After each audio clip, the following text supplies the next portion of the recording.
ଆପଣଙ୍କର ଯଦି ମିଥୁନ ରାଶି ହୋଇଥାଏ ତେବେ ଏହି ଭିଡ଼ିଓଟିକୁ ଶେଷ ପର୍ଯ୍ୟନ୍ତ ନିଶ୍ଚୟ ଦେଖନ୍ତୁ, କାରଣ ଏହି 2026 ନୂତନ ବର୍ଷରେ ଆପଣଙ୍କର ମିଥୁନ ରାଶିର ବ୍ୟକ୍ତିବିଶେଷଙ୍କର ଜୀବନରେ ବହୁତ ମାତ୍ରାରେ ପରିବର୍ତ୍ତନ ଆସିବ ଏବଂ ଆପଣଙ୍କ ଜୀବନରେ ଯେଉଁ ସବୁ ବାଧାବିଘ୍ନ ଆସୁଥିଲା ସେଗୁଡ଼ିକ ମଧ୍ୟ ଦୂର ହୋଇଯିବ।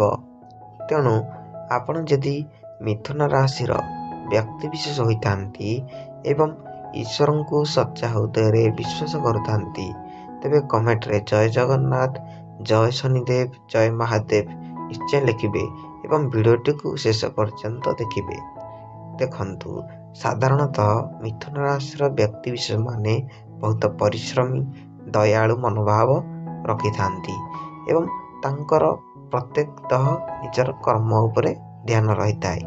ତେଣୁ ଆପଣଙ୍କର ଏହି 2026 ନୂତନ ବର୍ଷରେ ଆପଣଙ୍କର ଅଧିପତି ରହିଲେ ନା ଆପଣଙ୍କର ବୁଧ ଅଧିପତି ରହିଲେ ଆପଣଙ୍କର ଗୁରୁ ସ୍ଥାନରେ ପଞ୍ଚମ ଭାଗରେ, ଯାହା ଆପଣଙ୍କ ପାଇଁ ବହୁତ ଲକି ଅଟନ୍ତି। କାରଣ ଦେଖନ୍ତୁ, ବୁଧ ହେଉଛନ୍ତି ଜ୍ଞାନ ଏବଂ ଧନର ଦେବତା, ଯାହା ଆପଣଙ୍କର ପଞ୍ଚମ ଭାଗରେ ଗୋଚର କରିଛନ୍ତି ଏବଂ ପଞ୍ଚମ ଭାଗରେ ଗୋଚର କରିବା ଫଳରେ ଆପଣଙ୍କୁ ଚାକିରି କ୍ଷେତ୍ରରେ ଉନ୍ନତି ଘଟିବ।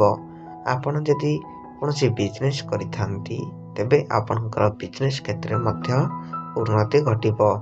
ଆପଣଙ୍କୁ କୌଣସି ପୈତୃକ ସମ୍ପତ୍ତିର ମଧ୍ୟ ପ୍ରାପ୍ତ ହୋଇପାରେ ଏବଂ ଆପଣ ଯେଉଁ ଶତ୍ରୁଙ୍କୁ ନେଇ ଭୟଭୀତ ହେଉଥିଲେ ଏବଂ ଆପଣଙ୍କର ଶତ୍ରୁଙ୍କ ସହ ଯେଉଁ ଅତ୍ୟଧିକ ଝଗଡ଼ା ସୃଷ୍ଟି ହେଉଥିଲା ସେଗୁଡ଼ିକ ମଧ୍ୟ ଦୂର ହୋଇଯିବ ଏବଂ ଶତ୍ରୁ ଆପଣଙ୍କ ଠାରୁ ମଧ୍ୟ ଦୂରେଇ ଯିବେ ଏବଂ ଆପଣ ଦେଖିବେ ଏହି 2026 ଠାରୁ ବହୁତ ମାତ୍ରାରେ ଏକେଲା ମନୋଭାବ ରଖିବେ ଏବଂ ଏକେଲା ମାନେ ଆପଣ ଏକୁଟିଆ ବଞ୍ଚିବାକୁ ବହୁତ ମାତ୍ରାରେ ପସନ୍ଦ କରିବେ।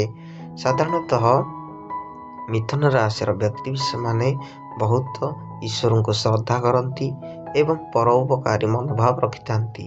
ସେଥିପାଇଁ ଆପଣଙ୍କୁ ମହାଦେବଙ୍କର ବିଶେଷ ଆଶୀର୍ବାଦ ରହିଛି। ଏହି 2026ରେ ମଧ୍ୟ ଆପଣଙ୍କ ଉପରେ ମହାଦେବଙ୍କର ବିଶେଷ ଆଶୀର୍ବାଦ ରହିବ। ଦେଖନ୍ତୁ, ଦେବଗୁରୁ ବୃହସ୍ପତି ଆପଣଙ୍କର ସପ୍ତମ ଭାଗରେ ରହିଲେ, ଯାହା ଆପଣଙ୍କର ଇଷ୍ଟଦେବ ଏବଂ ଆପଣଙ୍କର ଅଧିପତିଙ୍କର ନିଚ ସ୍ଥାନରେ ଅଛନ୍ତି। ତେଣୁ ଆପଣଙ୍କ ପାଇଁ ମଧ୍ୟ ଏହା ଅନୁକୂଳ ଅଟେ, କାରଣ ଦେବଗୁରୁ ବୃହସ୍ପତି ଆପଣଙ୍କର ସପ୍ତମ ଭାଗରେ ରହିବେ।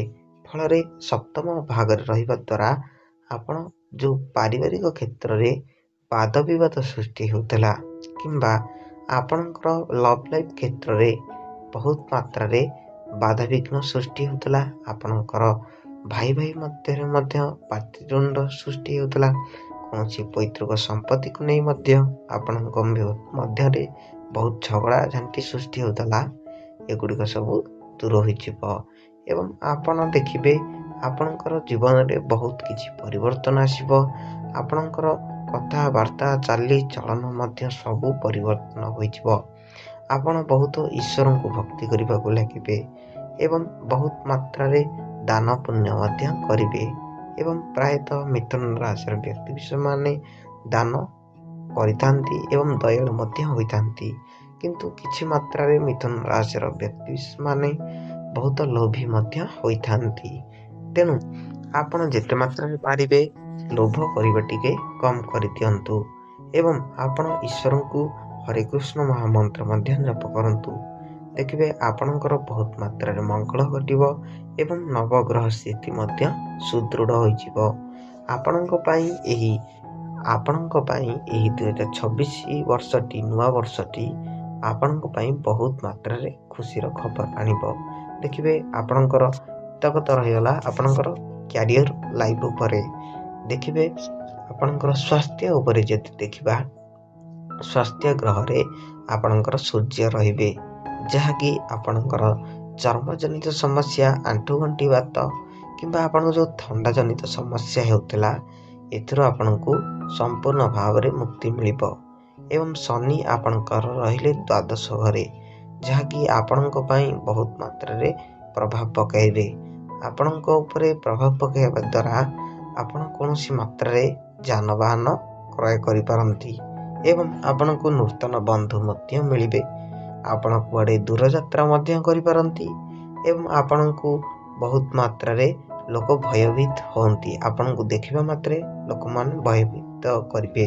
ଯେମିତିକି ଆପଣଙ୍କର ଶତ୍ରୁ ହେଉ ବା ଆପଣଙ୍କର ମିତ୍ର ହେଉ, ଆପଣଙ୍କୁ ଦେଖିବା ଦ୍ୱାରା ଆପଣଙ୍କ ସହ ମିଶିବା ଦ୍ୱାରା ତାଙ୍କୁ ବହୁତ ମାତ୍ରାରେ ଭୟ ଲାଗିବ। କାରଣ ଏହି 2026 ବର୍ଷରେ ମିଥୁନ ରାଶିର ବ୍ୟକ୍ତିବିଶେଷଙ୍କର ଜୀବନଟି ଏବଂ ମିଥୁନ ରାଶିର ବ୍ୟକ୍ତିବିଶେଷ ବହୁତ ମାତ୍ରାରେ ଦବଦବା ରହିବ।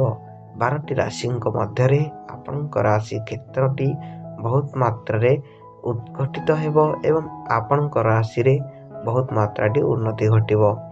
ତେଣୁ ଆପଣଙ୍କର ଯଦି ମିଥୁନ ରାଶି ବ୍ୟକ୍ତିବିଶେଷ ହୋଇଥାନ୍ତି ଏବଂ ଈଶ୍ୱରଙ୍କୁ ସତ୍ୟାହୁତିରେ ବିଶ୍ୱାସ କରୁଥାନ୍ତି, ତେବେ ପ୍ରତ୍ୟେକ ଦିନ ହନୁମାନ ଚାଳିଶା ପାଠ କରିବା ଦ୍ୱାରା ହନୁମାନ ଚାଳିଶା ପାଠ କରନ୍ତୁ ଏବଂ କମେଣ୍ଟରେ ଜୟ ଜଗନ୍ନାଥ, ଜୟ ମହାଦେବ, ଜୟ ଶନିଦେବ, ଜୟ ହନୁମାନ ନିଶ୍ଚୟ ଲେଖନ୍ତୁ। ରହୁଛୁ, ଧନ୍ୟବାଦ।